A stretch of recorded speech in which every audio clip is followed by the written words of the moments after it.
The great hall falls silent. Harry Potter stands at the center of it, wand raised, emerald robes billowing, silver and green, Slytherin colors, and across from him, Dumbledore, not smiling, not twinkling. His wand is drawn too. "You knew," Harry says. His voice doesn't shake. It should. "You knew what he'd do to him." 500 students hold their breath. The teachers don't move. Nobody moves, because Harry Potter just accused Albus Dumbledore of conspiracy to commit murder, and the scar on his forehead is bleeding. November 1st, 1981, Godric's Hollow, 11:47 p.m. Severus Snape arrived too late. He knew at the moment he saw the door, hanging off its hinges, scorched. The Dark Lord's magic still thick in the air like smoke after a fire, invisible, but choking. He didn't call out, didn't need to. James Potter lay at the foot of the stairs, eyes open, empty. Snape stepped over him without pause. Later, he'd hate himself for that, for how easily he walked past his childhood enemy's corpse like it was furniture. But Lily, he took the stairs 2 at a time, 3. His robes caught on the railing, and he tore them free. The nursery door was open, light spilled out, pale and wrong.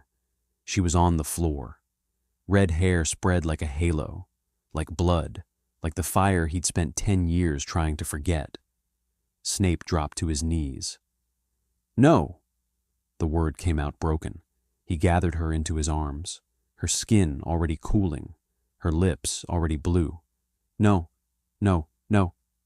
He'd done this. He'd told the Dark Lord about the prophecy. He'd painted a target on this house, on her, the only person who'd ever seen something worth saving in him. The sob that tore from his chest wasn't human. And then, a sound, a whimper, soft, alive. Snape's head snapped up. The crib stood in the corner, and inside it, sitting upright, was a baby with black hair and a fresh, bleeding wound carved into his forehead. Lily's son, James's son, the boy who'd just survived the killing curse. For a long moment, Snape couldn't move. The child stared at him with wide, wet eyes, green eyes, her eyes. Something inside Severus Snape shattered, and something else, something desperate and dangerous, took its place. He stood, walked to the crib, reached down. When Hagrid arrived 20 minutes later, the house was empty. Dumbledore's carefully laid plans, the blood wards, the Dursleys, the decade of hidden protection, all of it unraveled in the time it took Severus Snape to disapparate with a stolen child in his arms. The wizarding world wouldn't learn what happened for 3 days. By then, it was already too late. Spinner's End was never meant to be a home. It was a mausoleum, a collection of shadows and silence where Severus Snape had spent his summers pretending he didn't exist. Now, impossibly, it housed a child. The first month was chaos. Snape didn't know how to hold a baby, didn't know what they ate, when they slept, why they screamed at 3 a.m. for no discernible reason. He botched warming charms on milk bottles. He nearly hexed a neighbor who came to investigate the crying. And every time the boy looked at him, every time those green eyes found his face, Snape felt the blade twist deeper. You killed her. You're holding her son with the same hands that signed her death warrant. He nearly gave up. Twice. The second time, he actually apparated to Hogwarts gates with the boy bundled in his arms, ready to surrender him to Dumbledore's judgment. But then Harry had reached up, small fingers, impossibly small. They'd wrapped around Snape's thumb and held on, and Snape had turned around. The Ministry came, of course. Aurors, investigators, Dumbledore himself, eyes colder than Snape had ever seen them. This child belongs with his family, Dumbledore said. His family is dead.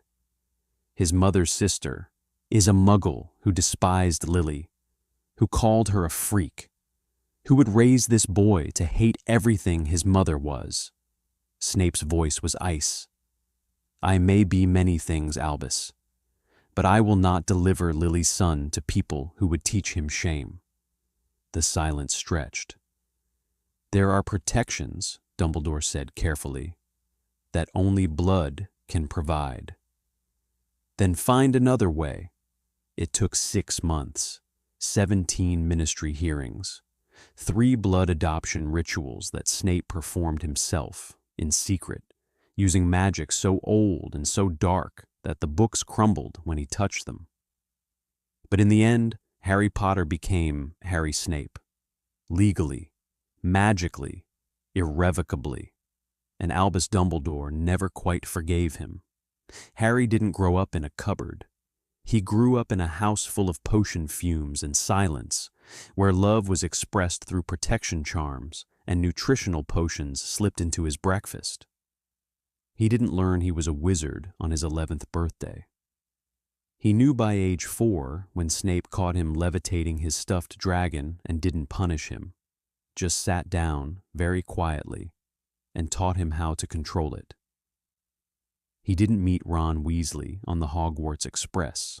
He met Draco Malfoy at age 7, at a dinner party he wasn't supposed to attend, and the two of them bonded over their mutual terror of their fathers. And when the Sorting Hat touched his head 10 years later, it didn't hesitate.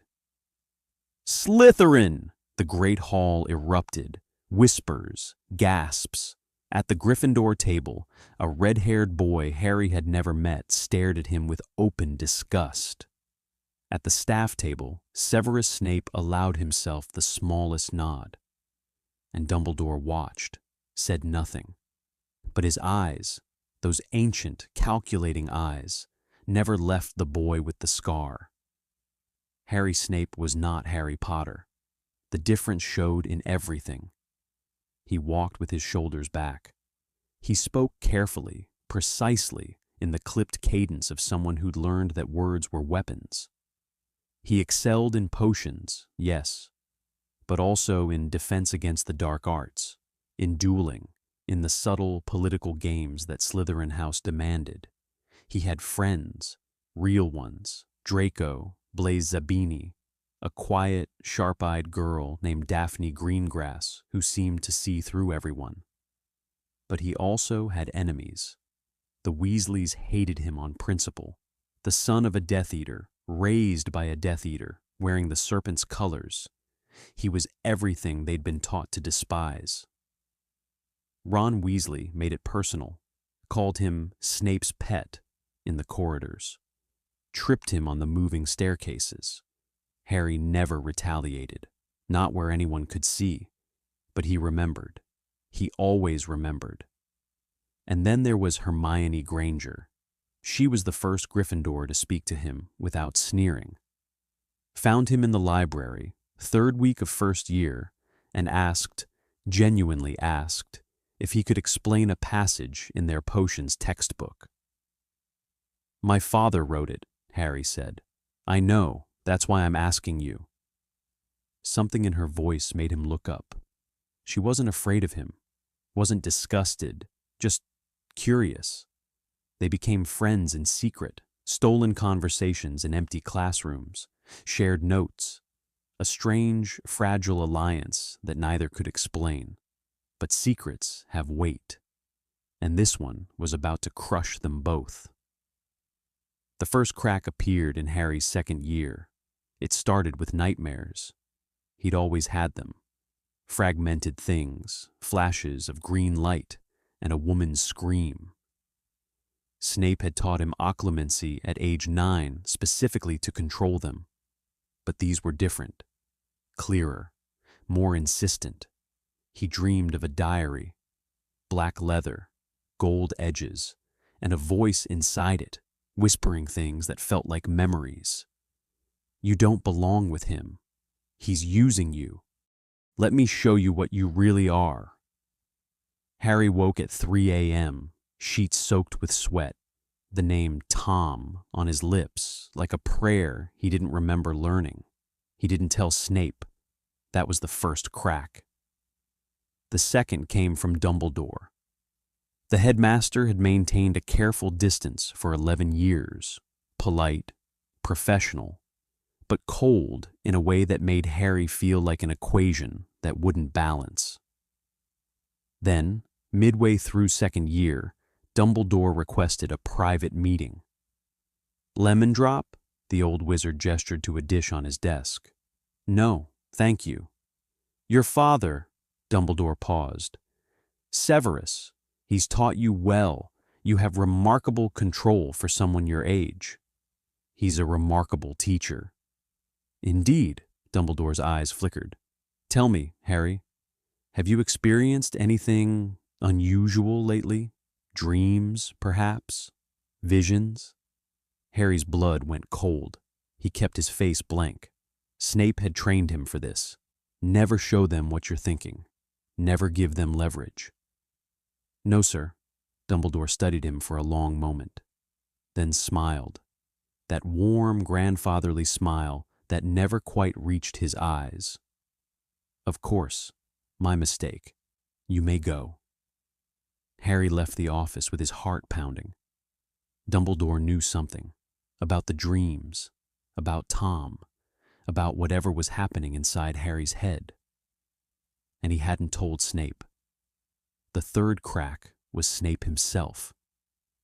Harry had always known his father was a hard man, demanding, exacting. Praise came rarely and criticism came sharp, but there was consistency in it, structure. Harry understood the rules, until he found the photograph. He was looking for a potions ingredient, salamander blood stored in Snape's private study. He wasn't supposed to be there, but the assignment was due tomorrow, and asking permission meant admitting he'd procrastinated. The drawer stuck. Harry yanked it, papers scattered, and among them, a photograph. A woman with red hair and green eyes, laughing at the camera. Young, beautiful, alive, his mother. Harry had seen pictures before. Snape kept exactly one, framed in the sitting room. Lily at 17, formal and unsmiling. But this one was different.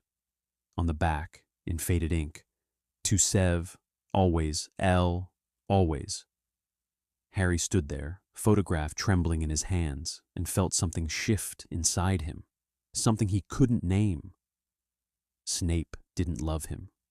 Snape loved her. And Harry was just the closest thing to her that was left. He confronted him that night. "Did you take me because of her?" Snape looked up from his cauldron. His face betrayed nothing, but his stirring hand paused. Half a second, no more. "What?" "My mother." Harry's voice was steady. He'd practiced this, rehearsed it in his head 100 times since finding that photograph. "Is that why you adopted me? Because I have her eyes?" The silence stretched. Snape set down the stirring rod. When he finally spoke, his voice was very quiet. "Yes." Harry had expected denial, justification. Not this brutal, unadorned truth. And now, he heard himself ask, 11 years later, is that still the only reason? Snape looked at him, really looked, and for the first time Harry could remember, the mask slipped. "No," Snape said, "it's not." He didn't elaborate, didn't explain. That wasn't his way. Emotions were weaknesses, vulnerabilities to be exploited. He'd taught Harry that himself. But something in his voice made Harry believe him. It wasn't enough, not nearly enough, but it was something. The crack remained. It just stopped spreading. Third year brought Sirius Black. The wanted posters appeared overnight. Every corridor, every common room. A gaunt face with hollow eyes and matted hair, screaming silently from enchanted parchment. Escaped from Azkaban, considered extremely dangerous. Harry didn't recognize him. Why would he? Snape had never mentioned Sirius Black, never explained who he was, what he'd done, why the entire wizarding world was hunting him. But Draco knew. "He was your parents' friend," Draco said, leaning close in the common room, "before he betrayed them to the Dark Lord." "What?" "Black was their secret keeper. He told you-know-who where they were hiding." Draco's gray eyes glittered with something that might have been sympathy. "He's the reason your mother's dead, Harry. Him and—" Draco stopped. "And who?" "No one." Too quick, too obvious. Harry grabbed his arm. "And who, Draco?" For a moment, Draco looked genuinely afraid. Then he pulled free and walked away without answering. That night, Harry couldn't sleep. Sirius Black had betrayed his parents, had led Voldemort to their door, had gotten his mother killed. But Draco had started to say something else. Another name, another guilty party. Him and who else shared the blame? The Dementors came with the train.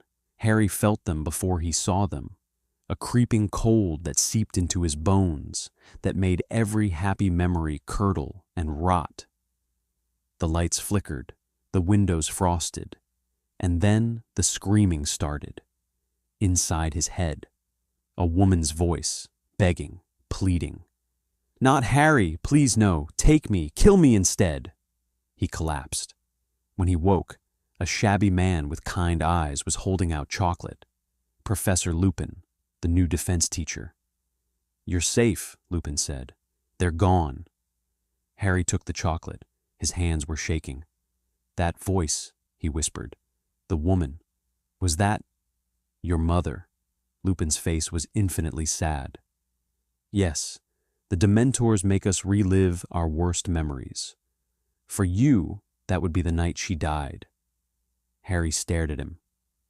This stranger knew his mother, knew what her voice sounded like when she was afraid. And the way he looked at Harry, with grief, with recognition, with something almost like guilt. "How did you know her?" Lupin hesitated. "We were friends," he said finally. "A long time ago, before everything went wrong. Another secret, another piece of the past that Snape had never mentioned. How many more were there?" Harry started watching Lupin. Not obviously.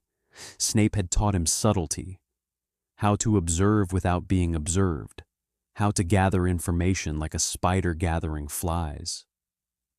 He noticed how Lupin's eyes lingered on him in class, how the professor's hands trembled slightly whenever Harry demonstrated a spell correctly.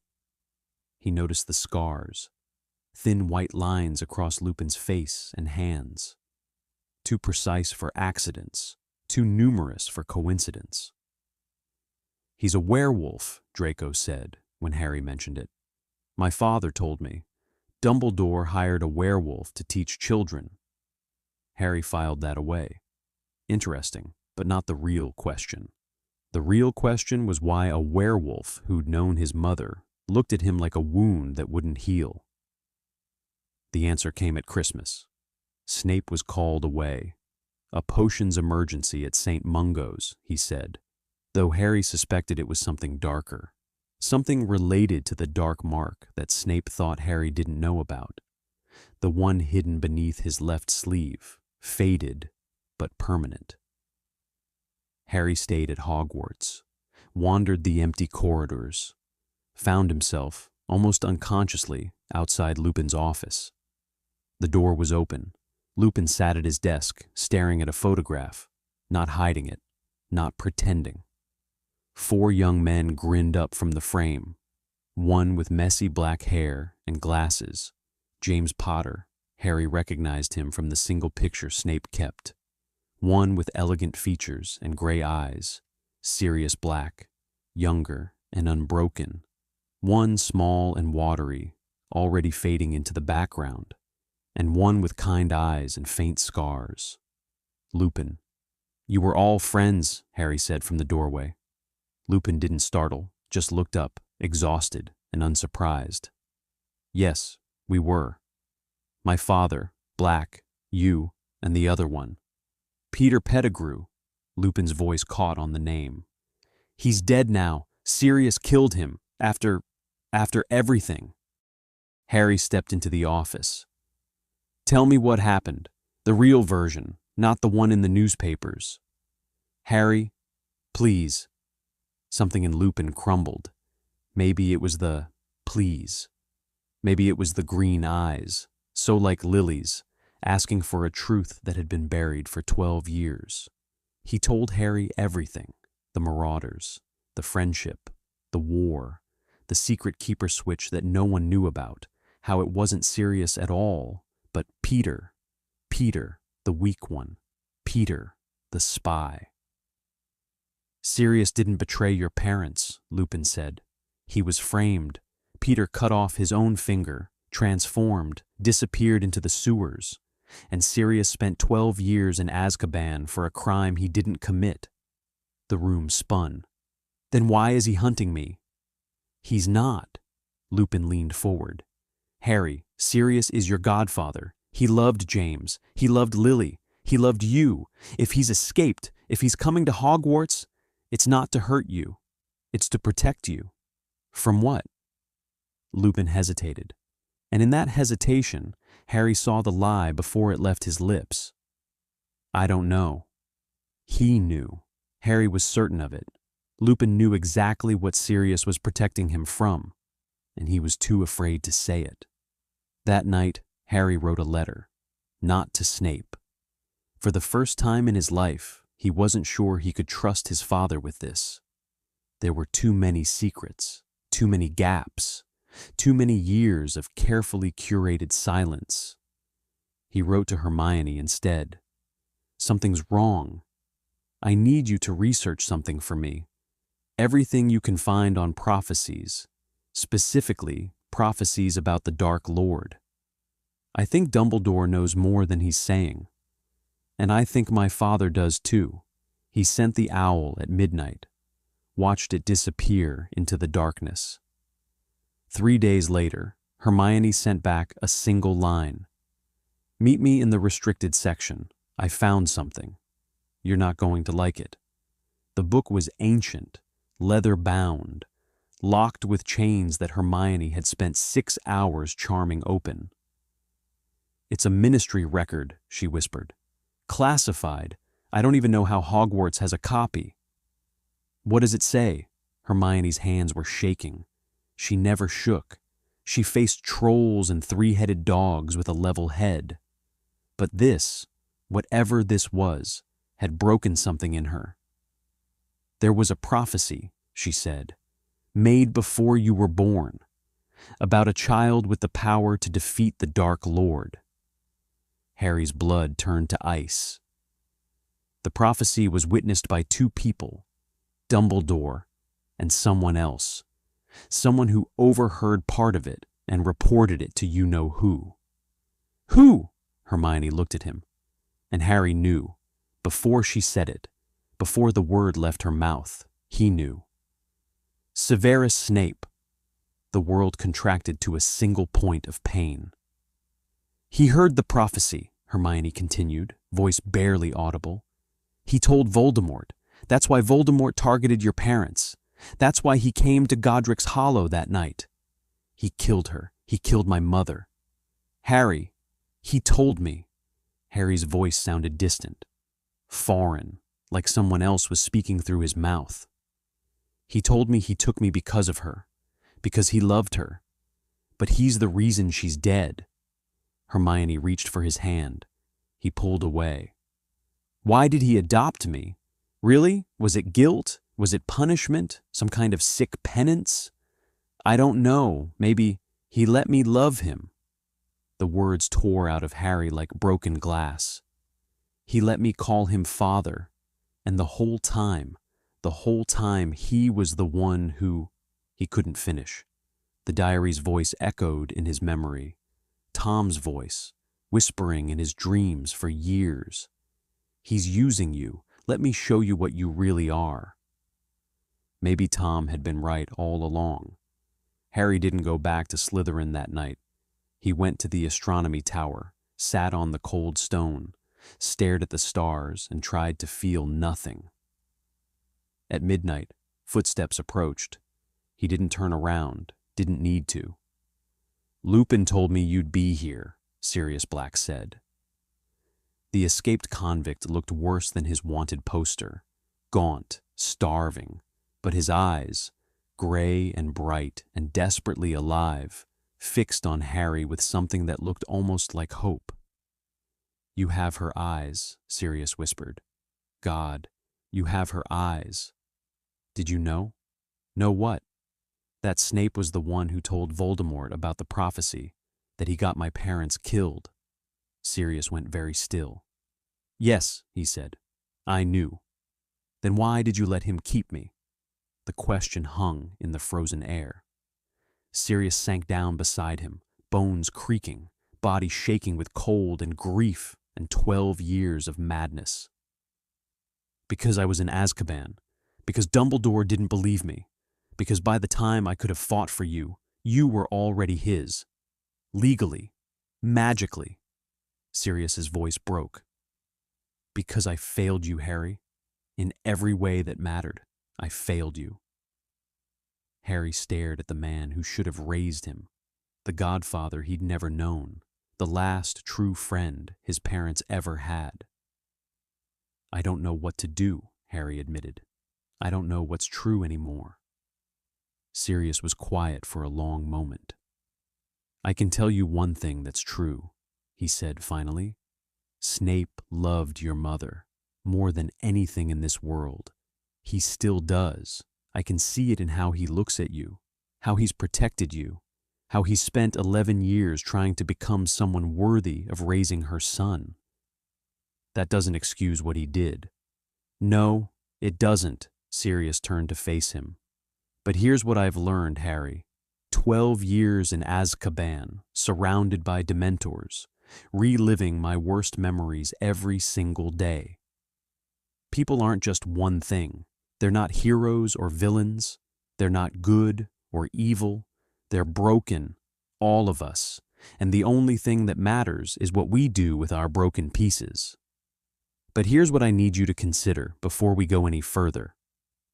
What would you do if you discovered that the person who raised you, who taught you, protected you, shaped you into who you are, was also responsible for your greatest loss? If love and guilt were so tangled together that you couldn't separate the wound from the healing, would you forgive? Would you walk away? Or would you do what Harry Potter did next?"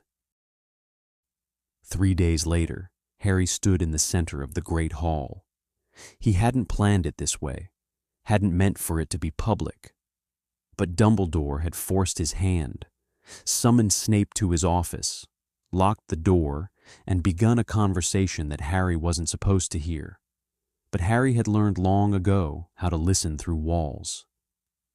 "The boy must fulfill his purpose, Severus." "His purpose?" Snape's voice was ice and venom. "He is not a weapon, Albus. He is a child. He is a Horcrux." Silence. Absolute silence. "The night Voldemort attacked, a piece of his soul latched onto the only living thing in that room. Harry carries it still. The scar, the connection, the dreams." Dumbledore's voice never wavered. "You've noticed the changes, the darkness creeping in, the voice he hears when he sleeps. Tom's voice. The diary that never existed, the whispers that had haunted Harry for years. You don't belong with him. Let me show you what you really are. Not a curse, not a memory, a piece of Voldemort living inside him." "There is only one way to destroy a Horcrux," Dumbledore continued. "The container must be destroyed beyond repair. I had hoped, at the Dursleys, the Blood Wards would have contained it, weakened it, given us time to find another solution. But I took him. Yes, you took him, raised him, loved him." The word sounded like an accusation. "And now he's stronger than ever, the connection deeper, the darkness more entrenched. When Voldemort returns, And he will return. He will use that connection. He will possess the boy, and everything we fought for will be lost. What are you suggesting? I'm suggesting, Dumbledore said quietly, that we prepare Harry for what must happen, that we guide him toward his destiny, that when the moment comes, he walks willingly to his death and takes the Horcrux with him. Harry didn't hear Snape's response. He was already walking toward the Great Hall, already feeling the magic surge inside him like a storm, already watching his vision blur red with a rage that wasn't entirely his own. He threw open the doors. 500 students looked up from breakfast. Conversation died. Forks clattered against plates. Harry walked to the center of the room, stopped. Dumbledore emerged from the antechamber behind him, calm, unsurprised, as if he'd been expecting this moment all along. Harry, you knew. Harry's voice carried to every corner. From the beginning, you knew what I was, what he put inside me. The hall rippled with whispers. Students exchanged confused glances. At the Slytherin table, Draco rose to his feet, hand moving toward his wand. You wanted me at the Dursleys because you needed to control me, contain me.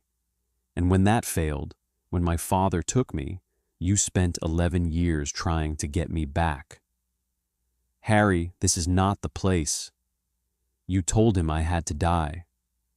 Harry's wand was in his hand now. He didn't remember drawing it. You told my father to prepare me for sacrifice, like I'm cattle, like I'm nothing. Dumbledore's expression flickered. For the first time, something like regret crossed his ancient face. Not nothing, he said softly. Never nothing, but necessary. One life, Harry, against thousands, against millions. Voldemort will return, and when he does, I'll fight him, on my terms, not yours. You don't understand what you're carrying. I understand perfectly. Harry's scar split open. Blood ran down his face like tears, but he didn't wipe it away, didn't flinch. You see a Horcrux, a container, a thing to be destroyed. But my father, he sees me, just me, and that's why you couldn't stand it. That's why you've been trying to take me back. Behind him, the doors opened again. Severus Snape walked in. He looked at Harry, bleeding, trembling, magic crackling around him like lightning. He looked at Dumbledore, calm, calculating, already planning his next move. And then he did something Harry had never seen him do. He stepped between them. If you want him, Snape said to Dumbledore, you go through me. There are moments that define us, not the grand gestures, not the heroic speeches, but the small, quiet choices made when no one's watching, or when everyone is. Severus Snape spent his whole life running from what he'd done, the prophecy, the betrayal. The night he arrived too late and found the woman he loved already cold. He took Harry out of guilt, yes, out of penance, out of a desperate need to salvage something from the wreckage of his choices. But somewhere along the way, between the midnight feedings and the occlumency lessons and the awkward silences that slowly became comfortable ones, something else happened. He became a father, not because of blood, not because of magic, but because he chose to be. Every single day, he chose. And in that great hall, wand raised, facing down the most powerful wizard in the world, Severus Snape finally understood what Lily had tried to teach him all those years ago. Love isn't about deserving, it's about choosing. The battle didn't happen that day. Dumbledore lowered his wand first, stepped back, and in his ancient eyes, Harry saw something he'd never expected: respect. You've raised him well, Severus, Dumbledore said quietly. Better than I thought possible. I've raised him to survive. Yes. A pause. Perhaps that will be enough. He turned and walked away. The great hall slowly returned to noise and motion. Students whispering about what they had witnessed. Theories already spinning into legend. Harry wiped the blood from his face. Snape stood beside him, silent and still. Neither of them moved to embrace. That wasn't who they were, but their shoulders touched, just barely, and Harry felt something loosen in his chest. "You heard what I am," Harry said. "What he put inside me." "Yes." "Does it change things?" Snape was quiet for a long moment.